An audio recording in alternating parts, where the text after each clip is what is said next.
Presidency for the cooperation we've had over the last 6 months as we start to prepare for the Cypriot presidency. Now I give the floor to the President of the European Commission, Ursula von der Leyen.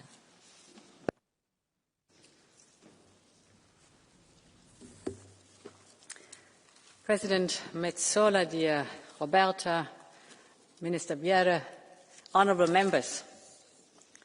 This week's European Council is about facing the reality of the moment, the reality of a world that has become dangerous and transactional, a world of wars, a world of predators. The reality of this world means we Europeans must defend ourselves and we must depend on ourselves.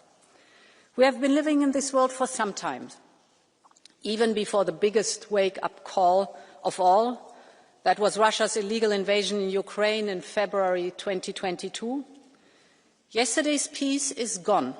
We have no time to indulge in nostalgia. What matters is how we confront today. We cannot afford to let the world views of others define us.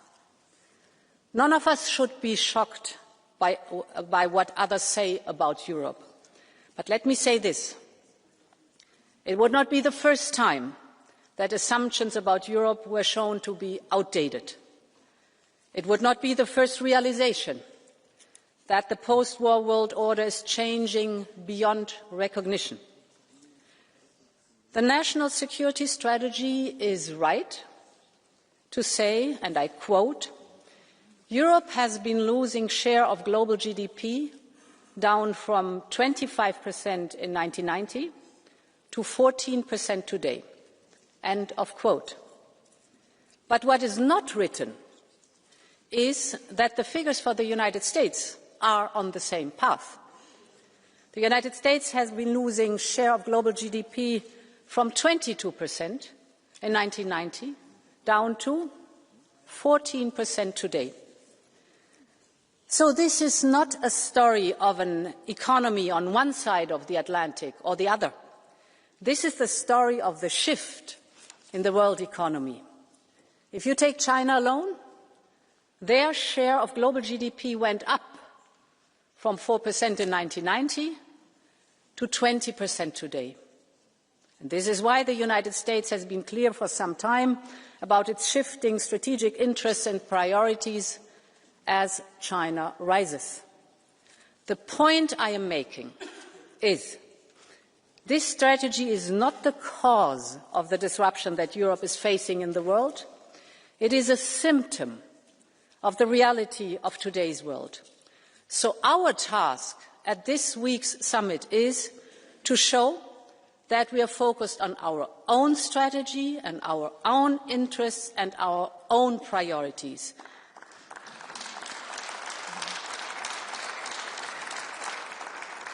And this is why I want to repeat from this very place where I said it in the State of the Union, this is Europe's independence moment. Ever since we started using this term, independence, many have been sceptical about what that entails. Is it even realistic? Well, just look at what we have already done. From defence to energy, we have made the impossible possible as part of our new reality. And we are ready to do more. Because in our independence, we make ourselves stronger. A stronger Europe is a stronger partner, not just to promote, but to guarantee a safer world. And let us look at the progress we have made. We are entering a new era. And that is Europe's energy independence from Russian fossil fuels. And this House has been a leader on this from day one on, and I thank you for that. Your efforts have paid off.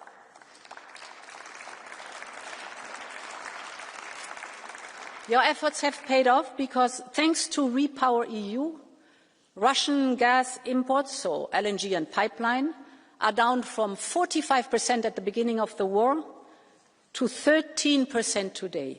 Coal imports are down from 51% at the beginning of the war to 0%. and crude oil from 26% at the beginning of the war to 2% today. All this means we are going to phase out Russian fossil fuels for good and forever.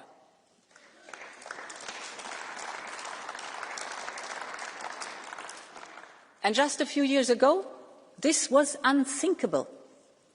But we acted, and we earned our independence from Russia. This is not a coincidence. This is hard work that we've done together.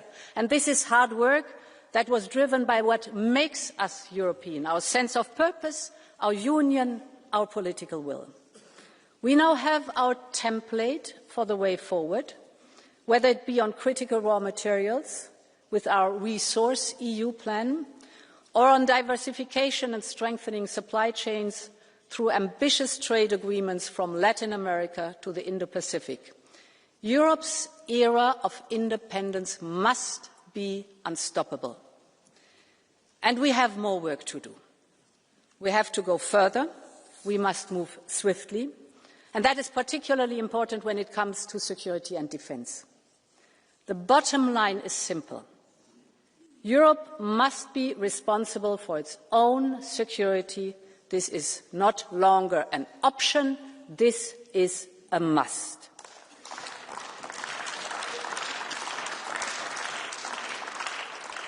And we know the threats that we face, and we will confront them. This means we need to be ready. We have to develop and deploy new capabilities so that we can fight a modern hybrid war. Here again, we are moving mountains. After decades of underinvestment, we are turning a corner. We're transforming our defence industrial base into one that can deliver cutting-edge technologies and fast mass production in the cauldron of war. This year, we have done more for defence than in the last decades. Over the last 10 years, we invested €8 billion in the Defence Fund. This year, we enabled up to €800 billion of investment till 2030. And we have seen how oversubscribed our SAFE programme has been, with the demand from 19 member states, fast outstripping the €150 billion on the table, and member states are already asking for a new round of SAFE. And this shows our European commitment to our European security. And honourable members, this surge in defence is not only on defence, we all know it. It is about our freedom, it is about our prosperity, and it is about our independence. And there is no more important act of European defence than supporting Ukraine's defence. The next days will be a crucial step for securing this. It is up to us to choose how we fund Ukraine's fight. We know the urgency, it is acute, we all feel it, we all see it, because just as peace negotiations are stepping up, so is intensifying the Russian barrage of attacks. Now, the IMF and our estimates show that Ukraine's need for the years 26 and 27 are around about €137 billion. Europe should cover two-thirds, that is €90 billion, and this is not just about numbers. This is about strengthening Ukraine's ability to secure a real peace, one that is just, one that is lasting, one that protects Ukraine and thus also protects Europe. And it is also about ramping up the cost of war for Russia.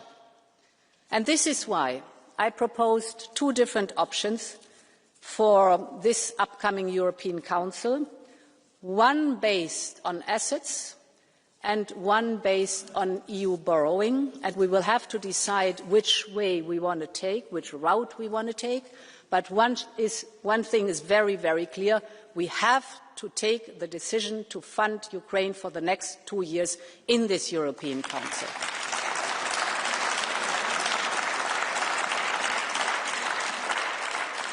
And we have already done one very important step.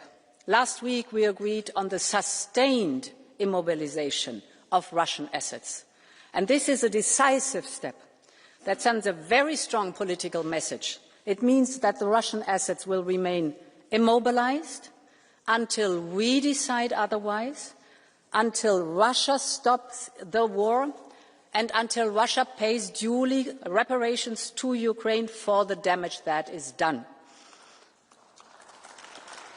And with the assets immobilized indefinitely, this is also about strengthening Ukraine's ability to secure a real peace, one that is just, one that is lasting, and one that protects Ukraine and Europe. Honourable members, we also have to agree this week on the topics that have been mentioned by Minister Bjerre. I want to focus on the topics I have mentioned here. We will speak a lot in this debate about the need of European independence, how we achieve it. And this European Council and the decision on Ukraine is a central part of this. But we must always remember why independence is so important in today's world. It is important because independence is ultimately about our freedom. The freedom to decide and to make laws for ourselves, the freedom to act however we want, to pursue our own interests and our own partnerships, the freedom to vote for whoever we want without being pressured or subjected to a torrent of manipulated information, the freedom to choose diversity, to choose democracy. But above all, it is about the freedom to live the way we want, and that is the European way of life.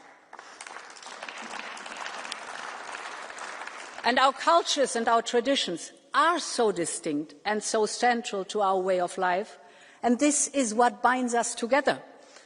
And when we are united, we made the experience, then we are unstoppable. And I'm deeply proud of this. Our differences do not divide us. We celebrate our different cultures. They connect us as Europeans.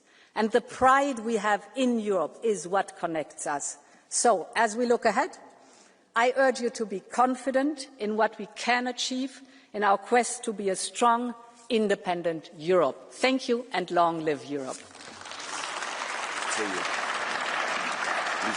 Thank you very much, President of the Commission. And now the first round of political group speakers, starting with the President of the EPP Group, Manfred Weber.